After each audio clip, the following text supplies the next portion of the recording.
Kali ini Ibu Pika mau bantu para bunda untuk memberikan tips tentang peranan orang tua agar anak mengerjakan PR. Nah, mungkin beberapa anak sekarang dari sekolahan tidak terlalu banyak PR ya bunda, tapi ada baiknya juga harus tahu apa saja yang dipelajari anak-anak di sekolahan. Sebetulnya ada hal positif yang bisa kita ambil dari sebuah PR atau tugas dari sekolahan untuk anak kita dikerjakan di rumah loh, yaitu membuat bonding antara orang tua dan anak bisa terjalin untuk juga bisa tahu nih apa saja yang sudah dipelajari di sekolahan. Oke, tips ini Ibu Pika dapatkan dari theasianparents.com. Yang pertama, ini yang agak repot ya bunda sebetulnya ya, kita sendiri juga harus konsisten dan komitmen. Kita harus mematikan televisi atau semua perangkat yang berhubungan dengan hiburan dari dunia maya ya, misalnya handphone, gadget ya, laptop atau televisi ya, terus komputer ya, hal-hal yang membuat anak menjadi terdistrak ya, atau tidak bisa fokus untuk belajar. Terus yang kedua, pilihlah tempat yang nyaman dan aman untuk anak-anak. Yang nyaman itu misalnya ya seperti di ruang tamu ya, ruang keluarga atau ruang makan, bahkan bisa juga di dalam kamar anak-anak ya. Pastikan juga ruangan itu aman, nyaman, aman dalam bentuk tidak ada terdistrak macam-macam ya, antara itu mainan atau listrik yang kabelnya kemana-mana gitu ya. Jadi benar-benar aman. Terus nyamannya adalah suasananya tidak terlalu panas atau tidak terlalu dingin. Pokoknya anak jangan sampai berkeringat atau menjadi rewel saat akan belajar, karena itu akan berpengaruh pada mood anak. Terus yang ketiga, jadikan belajar bersama itu adalah rutinitas.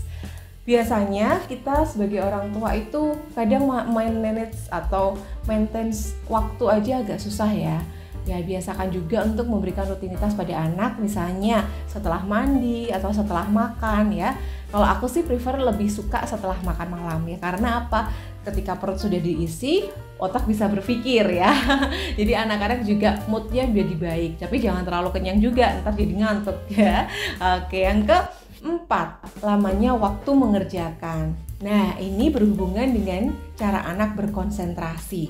Oke bunda, jadi semakin tua atau semakin dewasa seseorang untuk berkonsentrasi itu semakin lama. Jadi kalau untuk anak SD atau buah hati kita sedang sekolah dasar ya, kelas 1 sampai kelas 6 gitu ya, waktunya cukup 10 menit aja ya untuk berkonsentrasi, membangun konsentrasi anak untuk memulai untuk belajar. Yang kelima, menanamkan pengertian pada anak. Nah, ini juga sebetulnya menanamkan pengertian pada orang tua juga ya bunda. Menanamkan pengertian bahwa tugas yang diberikan oleh guru dari sekolah ke rumah untuk dikerjakan rumah itu bukan sebuah beban atau bukan sebuah alasan untuk misalnya, oh malam ini kamu nggak bisa kemana-mana karena PR-mu banyak gitu ya. Kadang kita menggunakan PR-mu banyak jadi nggak usah kemana-mana, kita nggak usah dolen.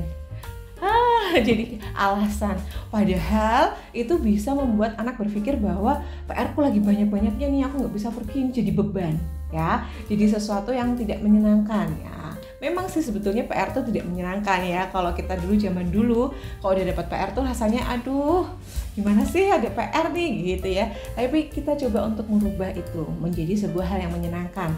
Yuk kerjakan dulu sekarang, nanti kita bisa pergi, atau PR-nya dikerjakan setelah pulang sekolah ya, supaya kamu juga ada waktu untuk istirahat, nanti sore kan kita mau pergi ya.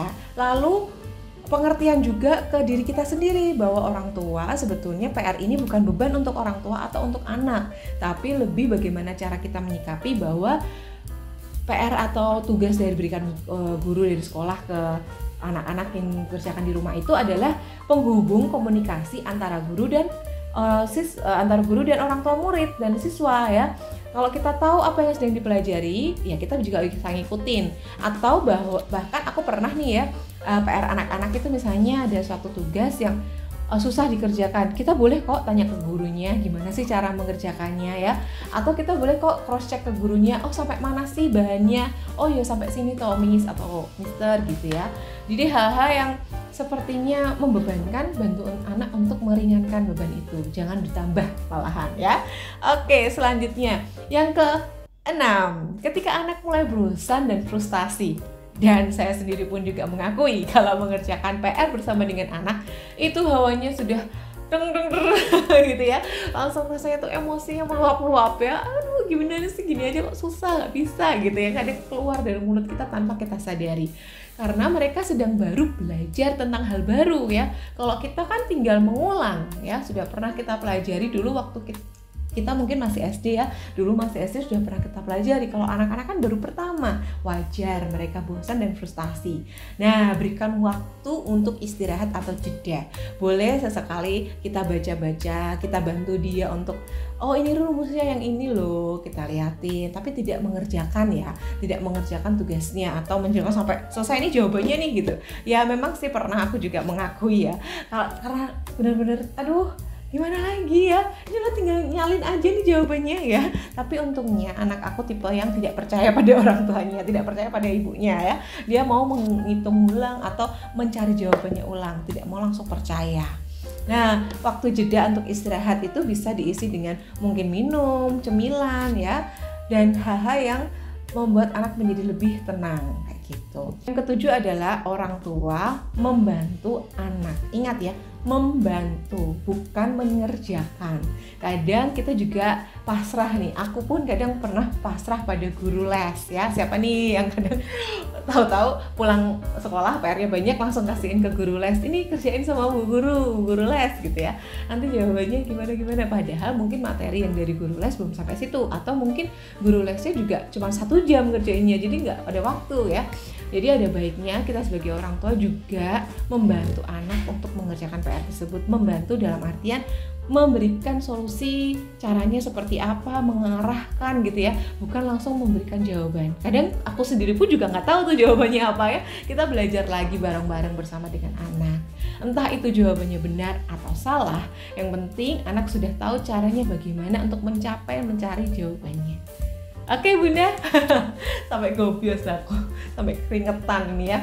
Oke, itu tadi tips peranan orang tua agar anak mengerjakan PR, dan agar orang tua juga merasa bahwa PR atau tugas dari sekolah itu bukan sebuah beban. Oke Bunda, nah, demikian video dari Ibu Pika. Lama sekali tidak membuat video ya. Mohon maaf kalau ada salah-salah kata atau agak-agak grogi sedikit di depan kamera. Semoga selanjutnya Bu Pika bisa terus semangat untuk bikin video-video selanjutnya. Selalu ingat subscribe ya Bunda, dan boleh di-share kalau memang videonya bisa bermanfaat dan membantu ayah dan bunda. Terima kasih sudah menonton dan sampai jumpa.